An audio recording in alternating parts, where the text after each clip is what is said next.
Tale sultai gete gabre tana yonati la pudet sabedes nati chashageva asawa yidoge osaderet osa asainusi arabeza pe qaliwote osaketai sametti dinne namsetti dinne meto agarsan dia nusi hagadan hagamala dere desiyagini nuna tusinne shon kwa shana yo kata allaba kana yida hasati ani nusi kase hage nu bitai daro bucce gakana shin iddata karepe wosi immiya bita shini nu yo hatai bita mirgin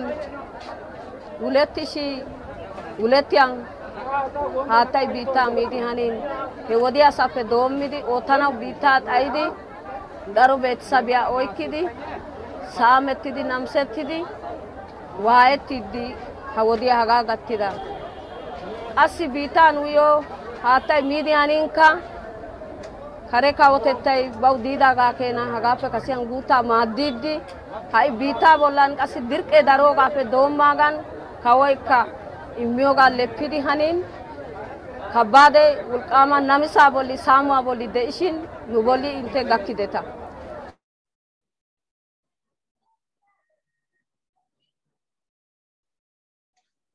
Hi, I'm Andy Harrington, and I'm the Executive Director of the Canadian Food Grains Bank, and welcome to our Facebook Live that's coming to you directly from Addis Ababa, the capital of Ethiopia.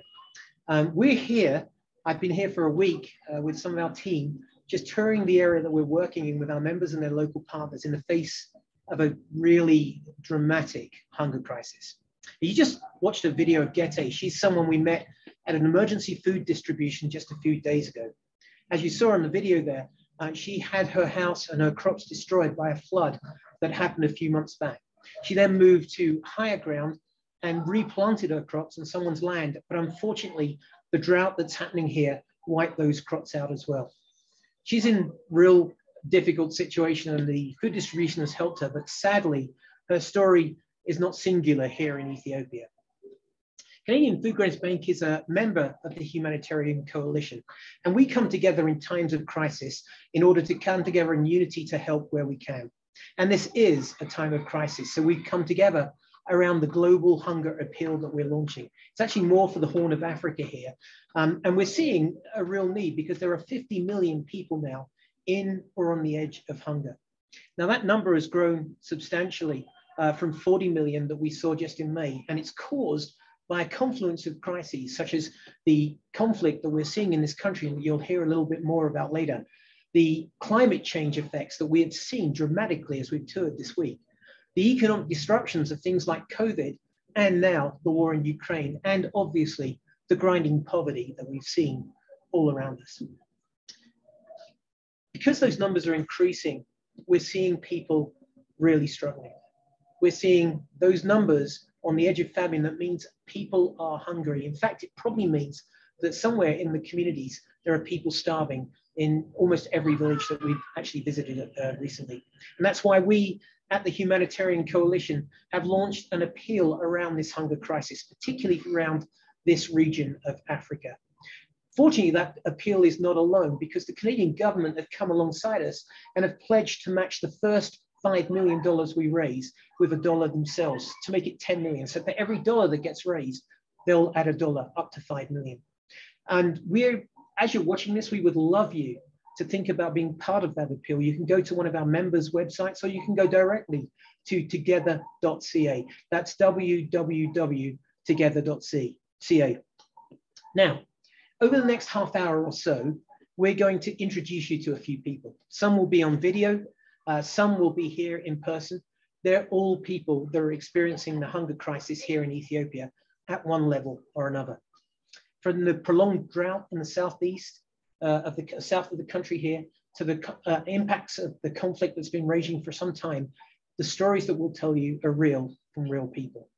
Now, one of those real people is someone we met at the emergency food distribution that you've already seen from Ginette.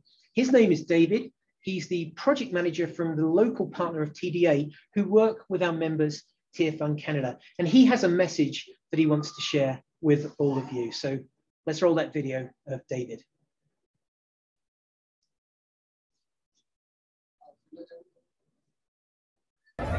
Okay, my name is David. I am coordinating the Abalabaya District Emergency Response Food Project.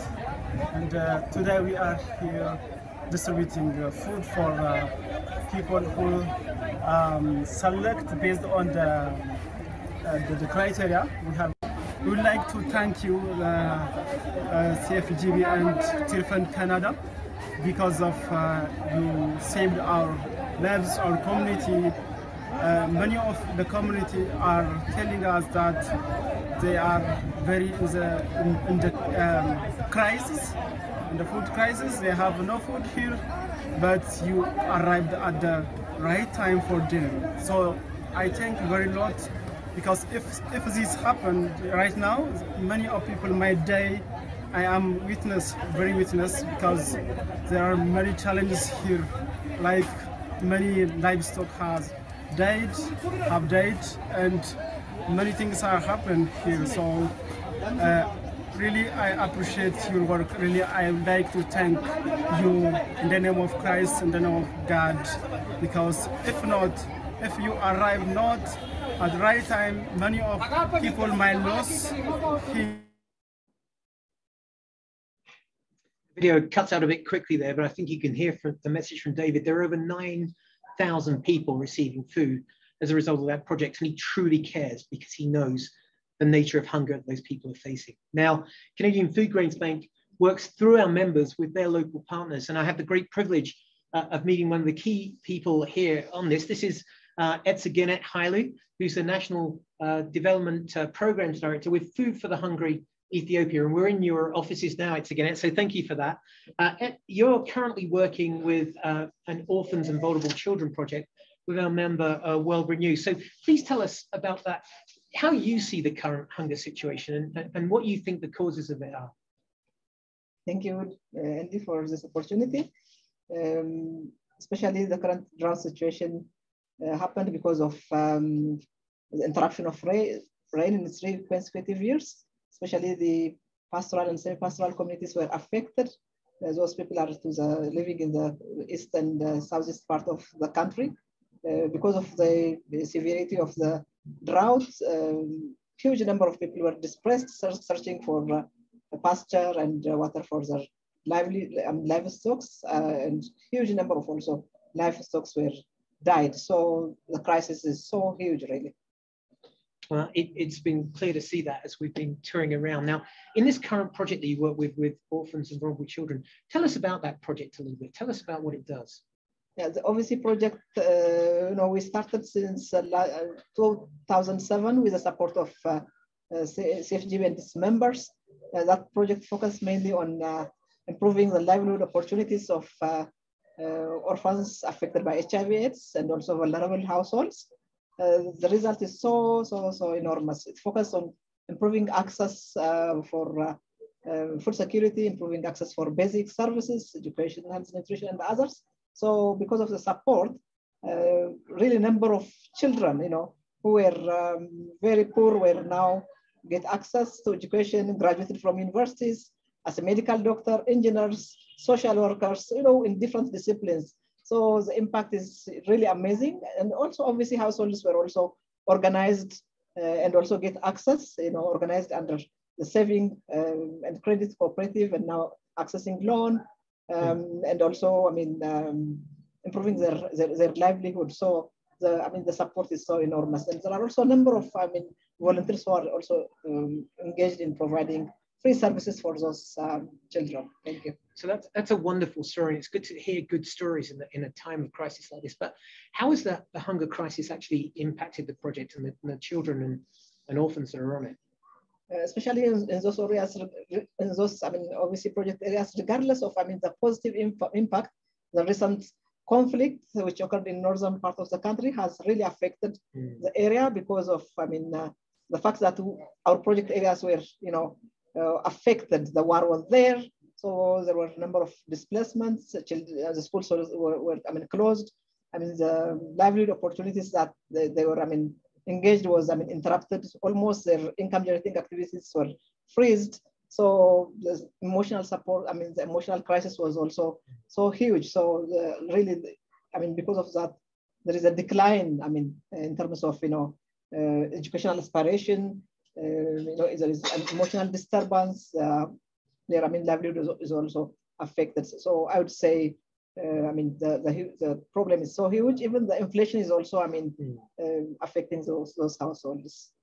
And we're seeing those inflationary impacts here in Canada. We have bad inflation around 8 or 9%, but here we're seeing 40 to 50%. Exactly. And it's a hard time, but we're so grateful for the work that you do. Thank you. Grateful for what we're seeing in the impacts of that project. So thanks so much for being with us, Ginette. We deeply appreciate it. Thank you. Thank you, Andy, for coming and also having time with us. I also would like to appreciate SafeGB and all back supporters. May God bless you all for what you have done. Thank you. Thank you, Ginette. It's people like Ginette from me that make me very inspired, challenged, and really push me on, and all of us at Canadian Food Grains Bank to do a better job. They are people who are living a life of sacrifice for the people that they work with. When you look at the numbers that we've been talking about, 50 million, 18.4 million here, 828 million, according to a report that came out, that are in severe hunger, just a little bit behind some of the acute situations we're seeing here.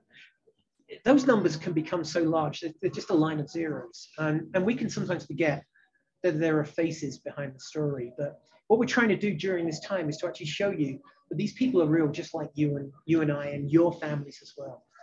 And one of the things we can do at a time like this is just focus on the bad news, the terrible things that are happening, and really portray a country like this as just a place where it's just bad. And that isn't the case. We've seen stories of hope and inspiration all the way through this. And I'd like to introduce you to another video now where we met someone who's really living out that hope and inspiration. She's a lady called Meseret, and she's a member of our conservation agriculture project that's run by TDA, again with our member Tier Fund Canada. And she's a story of hope and inspiration. So let's roll that video here about Meseret's story.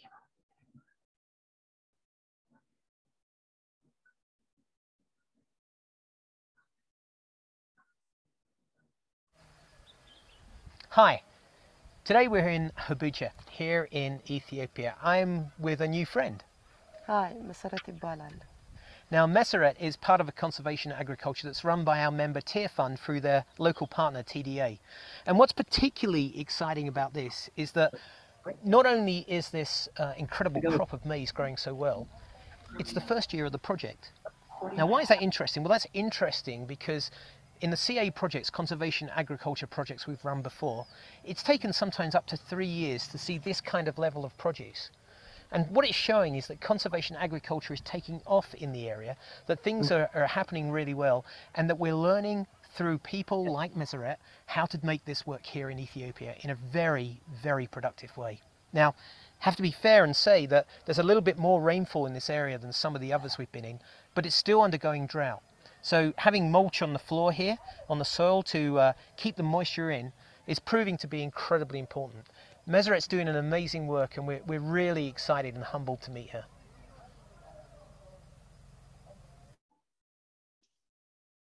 Now, as I mentioned on the video there, Meseret's area has got a little bit more rain than some of the other areas. And one of the things we're seeing here in Ethiopia at the moment over the last couple of days is it's rained a lot. And you'd think that would be really good, but it leads to a phenomenon that we've learned is called green hunger, where the crops have already failed by the time the delayed rains come. And in fact, there's been so much rain that there's now dangers of flooding. So really, we're looking at some pretty major issues here all around. But one of the things we're trying to get across there is it's not just about that emergency food support. It's about building long-term sustainability with programs like conservation agriculture and some of the other programs that our members run. These things mean that we don't have to keep giving emergency support to people when they can provide for themselves, which is so important. That's part of the story here. So we've come to a moment where we can actually open up to you. for any questions that you have. So we hope you've been, I do hope you've been putting them in the comments box there. I'm going to do my best Anderson Cooper impersonation and try and answer whatever questions you've got. And Christina, who I'm traveling with here, along with Kebe, who's been operating the camera for us. Christina's going to read out some voices. So this is not the voice of an angel from on high, although it sort of is.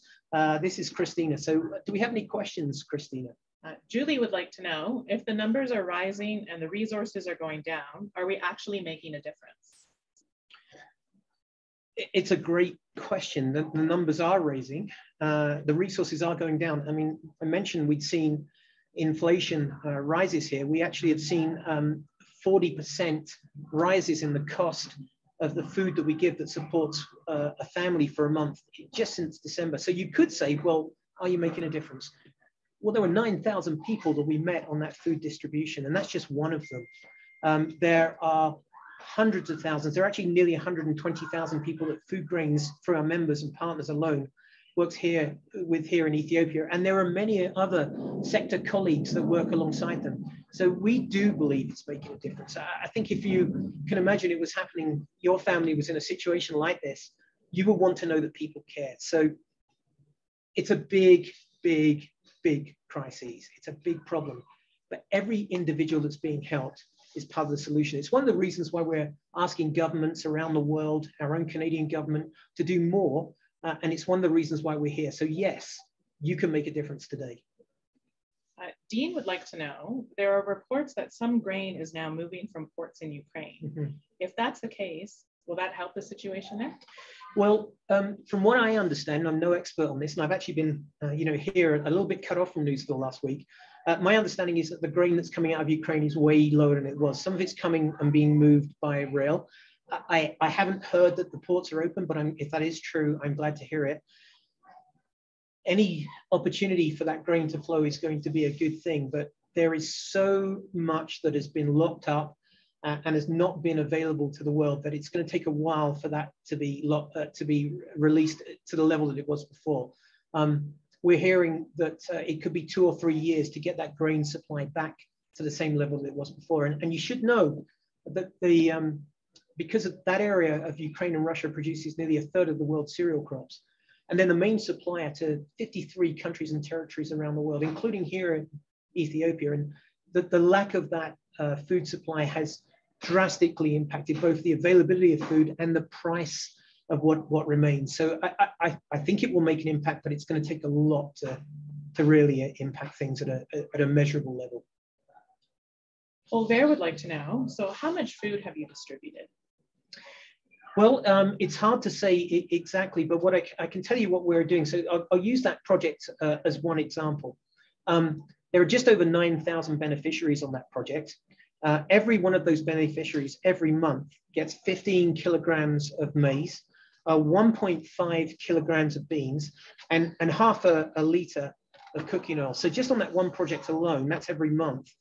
You can expand that and see that there's a lot. And one of the problems with, what I can also say is one of the problems we're having at the moment is finding that supply, partly because of what we just talked about, the inflationary costs and the lack of supply that's there. We've had to try different oils. We've had to sometimes find different foodstuffs, not just here in Ethiopia, but in other parts of the world as well. And the final thing to say is, and this is why I can't give an exact number off the top of my head of the exact quantity, we're involved in 36 countries around the world. In any given year, we'll have over 36 countries around the world. In any given year, we'll have over 100 projects, which can be longer term and short term. So the amount of food we're distributing is quite enormous, but then multiply that by the World Food Programme and others, there's a lot of food being distributed. Richard Morgan mentions that he spoke yesterday with a caller who wondered how Canadian grain production also plays into the current situation. It's a great question. I don't know if you can hear the dogs behind me going there. That's the dogs behind me. It's a great question. And there is, I know, hope for the future in that Canadian grain farmers can supply more grain. But in terms of our farmers at the moment, their seeding and their crops are planned out a year ahead. So there isn't much capacity in the system to help at the moment. And also the logistical supply chain is very difficult. We supply from local suppliers. To get that grain all the way from Canada to some of the places here, that's a long logistical supply chain. So things may change in the future, but at the moment, it's really about what we can leverage here locally where the real needs are. Carrie was wondering how many people are part of the agricultural training and how do you teach people to grow food? Oh, that's a great question. So every project has a different set of numbers. So what we tend to do is we'll use master trainers who then train local trainers who then can often local farmers. And some of those people will ask, will you train 5 more? We call them multipliers. And so again, the numbers overall are hard to say, but well, I actually do know. Here in a recent project that we ran in Tanzania, Kenya, and Ethiopia, we had over 64,000 farmers just on that project alone. Here in Ethiopia, there are over 30,000 smallholder farmers that are involved. And what we actually do is there are a number of things we do, but the main one is a thing called conservation agriculture. And conservation agriculture is drought resistant. So it's very suitable for this area. And so there are 3 major parts of that. The first one is minimum tillage, so that we're not disturbing the soil too much. The second one is crop rotation to allow the nutrients to be in the soil. And the third one, this is very important. We've seen the impact of that this week, and that's ground cover. So mulching the ground or intercropping that allows moisture to stay in the ground rather evaporating out in climate. So that has had dramatic impacts. We've seen extremely good yields and returns, as you saw at Meseret's, in Meseret's field there. And we've seen that across the country as we've traveled in those areas that are practicing this. Naomi says, thank you for this video. And it seems like everyone is struggling with inflation and economic uncertainty. What would you say to Canadians who want to give generously, but are also having to make tough financial choices right now? I totally understand. That's what I would say. I totally understand. All of us at the moment are being hit by exactly what we're being hit by here in Ethiopia. The difference here in Ethiopia from where we are in Canada or wherever you're watching from is that the inflationary impacts that we're having, which are huge, are disastrous here. So in Canada, the average person spends about 10% of their household income on food. Here it's 40 to 50%. That has rocketed because of a result of the drought that's happened and the lack of food supply. So whilst I recognize how difficult it is in Canada, I think that's a time when Canadians can be generous because it's so much more difficult here. So we recognize that the pressures that we're all under, but whatever you can give is going to help. Some have the capacity to give a lot, some have the capacity to give $10, but everything counts. So I would say, please be generous, but we do understand. So we'll make this our last question. Jaylene wants to know, what would you tell Canadians that are focused on local domestic issues and why they should focus on global? Some great questions coming in today. So as someone, I on a personal basis, I'm involved in both. So I live in a community that has recently been involved in just advocating for a couple of things that need to happen around that community. It doesn't stop me from being involved in the kind of things we're involved in here. It doesn't stop me from caring about the poor, but caring about those in need around the world. So that messaging that we sometimes hear of, like, we just have to care about Canada and ourselves rather than the global poor. I don't agree with that. I think we're one family, we're one global family. In fact, I might say a bit about that in a minute. I think we're one global family, and I think there's scope and room for us to have more than one concern. Thanks, Christina. And actually, let me close with some thoughts on that, if I may. You know, this is unrehearsed. It's just actually coming off of that question. There's a word I've learned here. Didn't know it before I came, but that word is better set. Better set. I think that's Amharic, Kevi, is that right? It's the Amharic language, yeah? So the word is better set. Better set means we are family. And one of the things I've learned in my life, and certainly seeing that here in Ethiopia, is that we are all in this together. We live in a world where people want to other people. They want to say, you're not like me, you know, whether it's, you know, you're a different political party or you're a different ethnic part of the world. The color of your skin is different from mine, whatever it might be. We other people. And what I firmly believe is this: there is no other. There's just us. Better said, we are all family. And everybody that you've met tonight is a unique and priceless individual. And if they weren't here tomorrow, the world would be a sadder place as a result of it. Just as if you weren't here tomorrow, it would be a sadder place as well.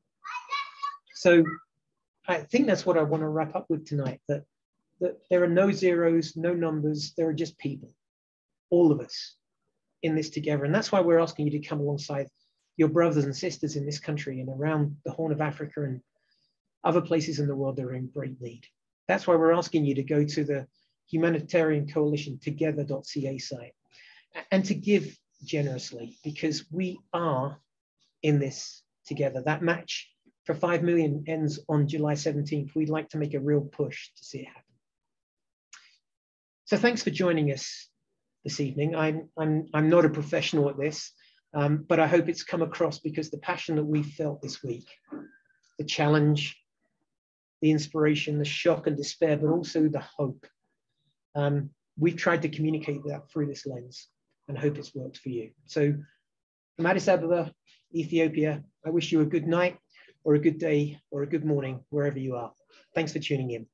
Goodbye.